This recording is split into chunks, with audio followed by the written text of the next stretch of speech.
So first what we'll do is break it up into 4-bar chunks, and we'll just break up all the notes that we're playing without the rhythm.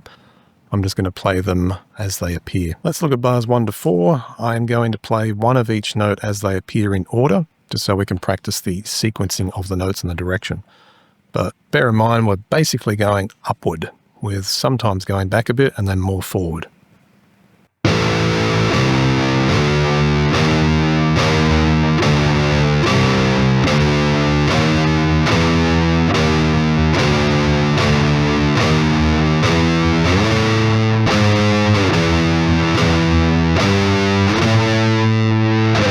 So all we've got to do then is just break up the rhythm. It's really easy. 2 quarter notes, 4 eighth notes. Second bar, 2 quarter notes, 2 eighth notes and a quarter note.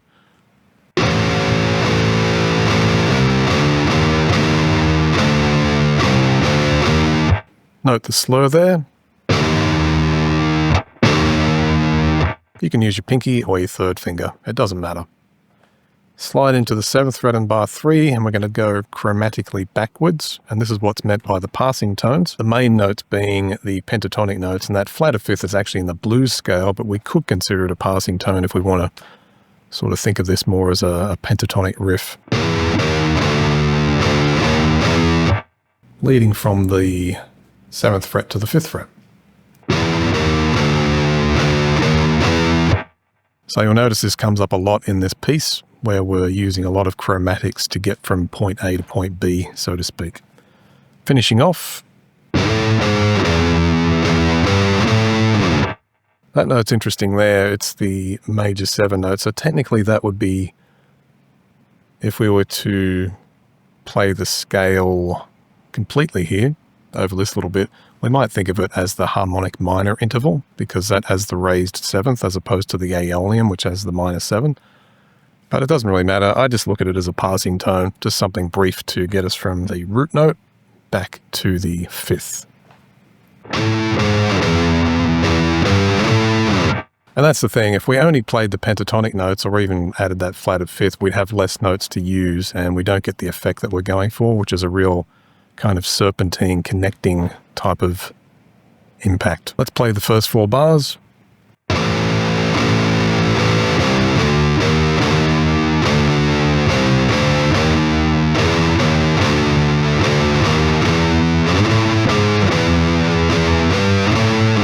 Note that I used a hammer slur from 5 to 6 there instead of the slide. So a lot of what we do in the 5th to the 8th bar is very similar to the first 4 bars. Let's play through it and see if you can spot the differences.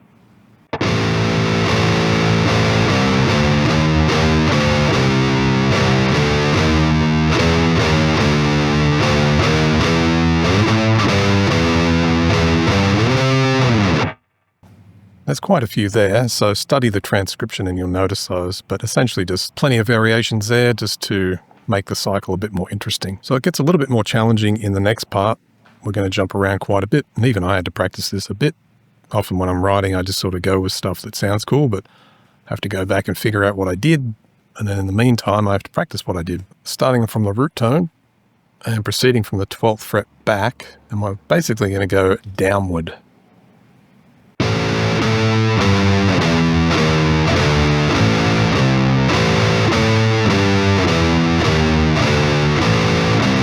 Ending with a pentatonic idea.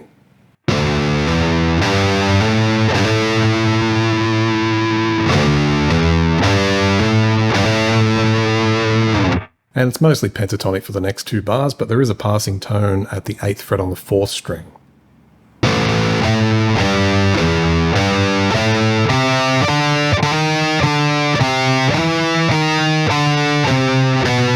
So that last bar is interesting because even as we progress past it, we're going to continue the idea into the next bar.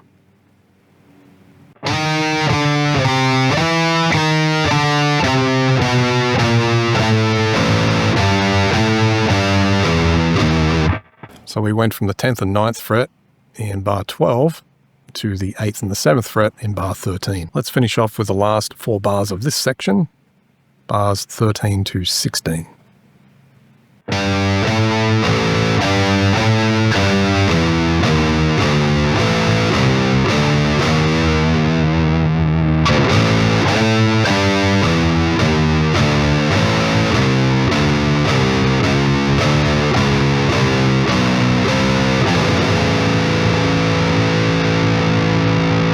The last two bars are probably the hardest if you're not used to doing this sort of thing. A bit of a twister for the fingers.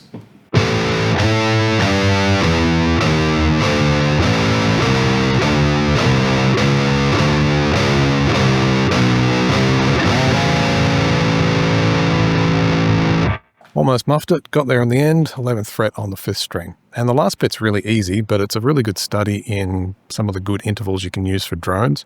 This one is, what is it? It's the major third, but with the lower root tone. So we have the lower root tone here, 11th on 5th, and there's a really nice synergy between these notes when you play them.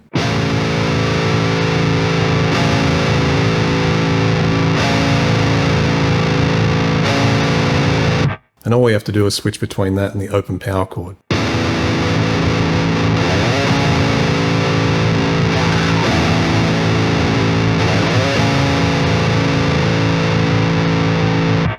Notice at the end there that I play the 19th fret, which is just the octave on the 5th string, pretty much the highest we can play it there, as opposed to the 7th fret. You could try both if you wanted to, but we end up with this result.